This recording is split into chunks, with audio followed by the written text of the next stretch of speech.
मैं तो ये बात कर रहा हूँ बड़ी सीधी सीधी सी कि ये जो पूरी जो ये फोरेंसिक ऑडिट हुआ है, इसमें जो है ये ना करप्शन है ना चोरी है, ये इरेगुलरिटीज़ हैं। और ये इरेगुलरिटीज़ जो हैं क्योंकि हमारी अनरेगुलेटेड इकॉनमी है, और ये आप किसी सेक्टर को उठा लें, ये आप सीमेंट को उठा लें, आईपीपीज़ को उठा लें, ये आप जो है वो एक्सपोर्ट को उठा लें, तो सबको आप माफिया कह सकते हैं कि ये एक्सपोर्ट माफिया है, ये मेडिसिन माफिया है, ये जो है ये सीमेंट माफिया है। तो ये इरेगुलरिटीज़ जो हैं इनको रेगुलेट किया जाना चाहिए, और इनको रेगुलेट करने का जो तरीक़ाकार है वो क्रिमिनल रजिस्ट्रेशन ऑफ केसेस, या आप एफआईए को बीच में डाल दें या आप नैब को बीच में डाल दें, यानी क्रिमिनल इन्वेस्टिगेशन या क्रिमिनल एक्शन से ये इरेगुलरिटीज दूर नहीं होती। Very interesting. फवाद साहब का कोई कमेंट भी ले लें ब्रेक से पहले। फवाद साहब इस पे क्या रिस्पांस है आप? नहीं, सुन ले मेरी बात पूरी सुन ले, उसके बाद इनका कमेंट में क्या रिस्पांस है? आपको यहाँ पे रोकना चाहता हूँ मैं, आपसे कहना चाहता हूँ फवाद साहब का कमेंट जो मैं बाद में ले लेता हूँ। नहीं, मैं आपसे एक मिनट पूछना ये चाहता हूँ, मैं चाह रहा हूँ आप कह रहे हैं कि सट्टा जो है वो तो एक आम सी कोई नहीं है, उसको रेगुलेट, आप मुझे बताएं सट्टे को क्या आपने रेगुलेट नहीं करना, क्या वो ऑफेंस नहीं बनता?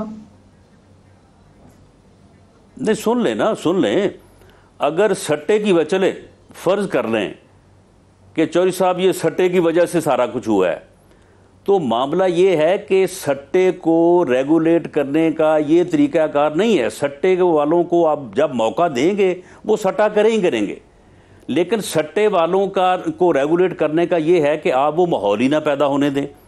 यानी 2013 में 13 से लेके 2018 तक इन तकरीबन 5 सालों में मासवा इसके कि कभी कोई किसी जगह पे सप्लाई शॉर्टेज होगी तो थोड़ा बहुत जंप आ गया, यानी कीमत जो है वो 50 से लेके 53, 54 यानी इसके बीच रही है, 51, 52, 53, 54।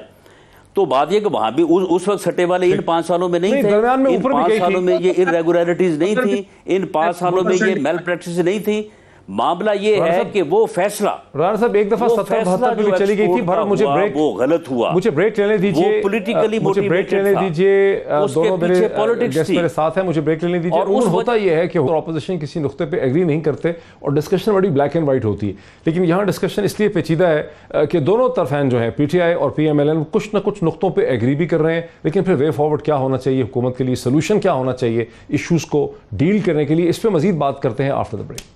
नाज़रीन वेलकम बैक। नाज़रीन सबसे पहले तो हमें ये मानना पड़ेगा कि इस वक्त हमारे साथ जो गेस्ट हैं, एक तहरीक इंसाफ के रहनुमा जनाब फवाद चौधरी साहब और पीएमएलएन के रहनुमा जनाब राणा सनाउल्लाह साहब, वो महज एक रवायती टेलीविज़न डिस्कशन के तौर पे डिसएग्री नहीं कर रहे हर चीज़ पे, बल्कि वो एग्री भी कर रहे हैं और डिसएग्री भी कर रहे हैं, और यूँ इस डिस्कशन के अंदर एक ख़ास किस्म की डेप्थ है जिसमें हम सोल्यूशन जो है वो ढूंढ सकते हैं। राणा साहब एक सवाल आता है कि 28 मई को जो फोरेंसिक रिपोर्ट का डिस्क्लोजर आया शहजाद अकबर का, उसमें यह भी है कि साबिक वज़ीर-ए-आज़म शाहिद खाकान अब्बासी साहब ने 20 अरब रुपए से ज़्यादा की शुगर पे सब्सिडी दी, और उसका जो हिसाब किताब किया गया है कि सबसे ज़्यादा फ़ायदा जो है वो सलमान शहबाज को उनकी फैक्ट्रियों को हुआ, जो कि चीफ मिनिस्टर पंजाब शहबाज शरीफ साहब के साहिबजादे हैं।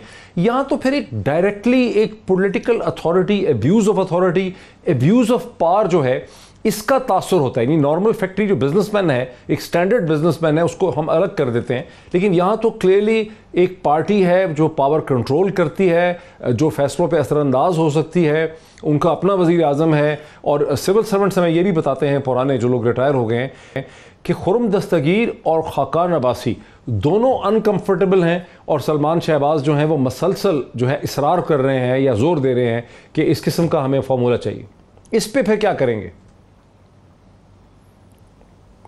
नहीं, देखें डॉक्टर साहब, मैं आज आपको जो मेरी इस बारे में जो मेरा एनालिसिस है कि देखें ये सब्सिडी जो है ना, ये चाहे 2 अरब की हो और चाहे ये हो 20 अरब की, मामला ये है कि जब एक पॉलिसी बनी, उसे कैबिनेट ने अप्रूव कर दिया और थ्रू लॉ ये इन्फोर्स हो गई, तो उसके बाद जो है ना इसमें इस तरह से किसी के ऊपर भी आप जो है वो इल्ज़ाम या किसी को भी जो है वो आप जवाबदेह नहीं ठहरा सकते।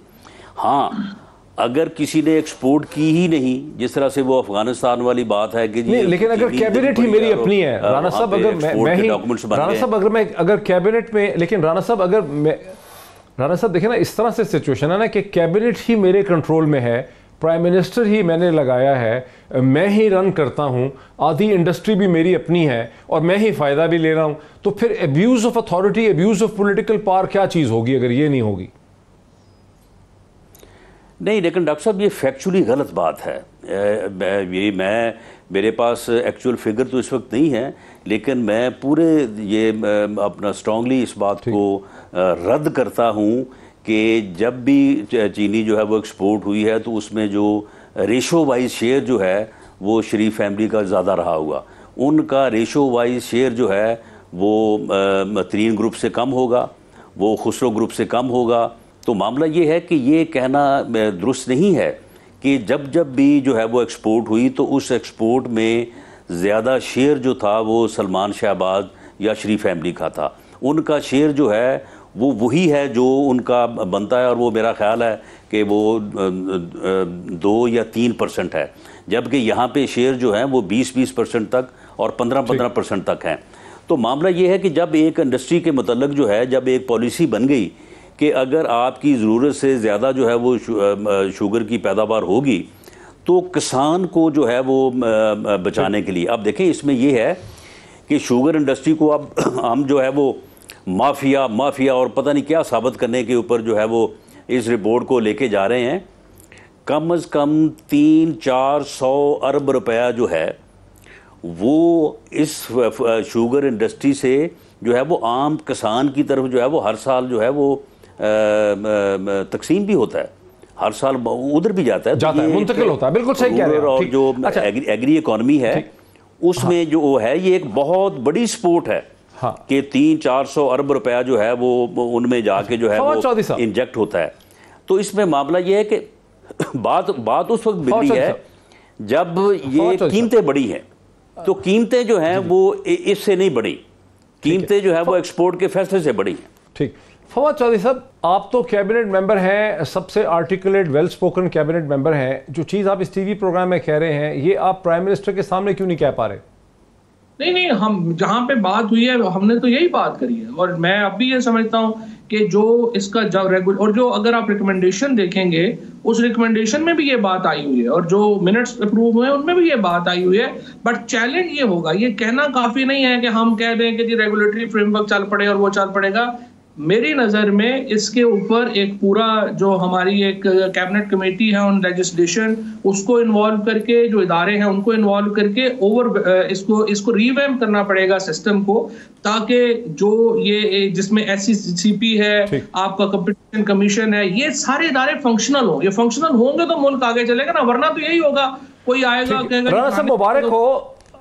हाँ राणा साहब, ठीक है राणा साहब, आपको बड़ी मुबारक हो कि एक टीवी प्रोग्राम में PTI के एक लीडर ने, वो भी फवाद चौधरी साहब ने, बाय एंड लार्ज इससे एग्री कर लिया है कि क्रिमिनल प्रोसिक्यूशन से बेहतर ये है कि जो रेगुलेटरी ढांचा है SCCP और बाकी इदारों का उसे इम्प्रूव हो। अब ये बता दें कि कल शहबाज शरीफ साहब जो हैं, उम्मीद की जा रही है कि वो नैब के सामने पेश होंगे।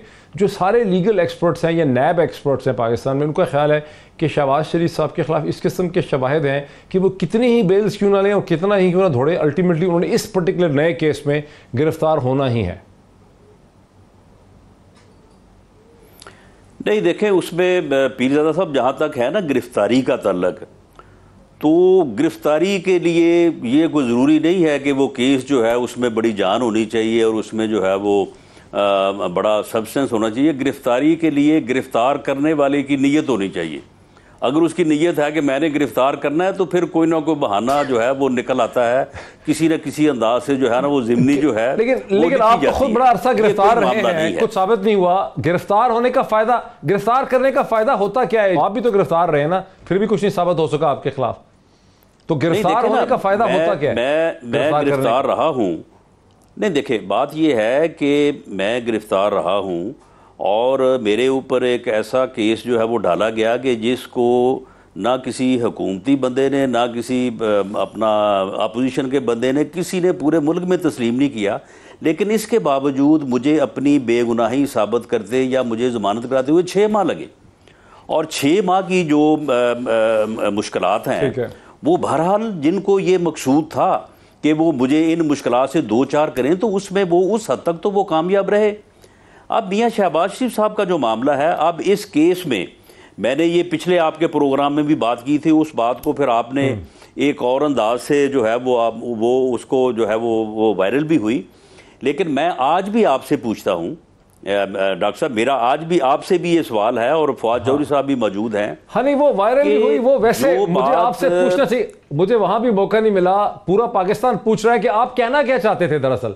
लेकिन आप लॉ मिनिस्टर भी रहे हैं, आप इंटीरियर मिनिस्टर भी रहे हैं, आप वकील भी हैं, आपने ये कह डाला कि मुलाजिम के नाम अकाउंट खोल लें, 18,000 का मुलाजिम है, वहां पर इतने 450 मिलियन जमा कर दें तो गलत नहीं है। उस पर इतनी ज्यादा शोर मचा, इतनी लानतान हो गई उसके ऊपर। क्या कहना चाहते थे आप दरअसल जो कह नहीं सके?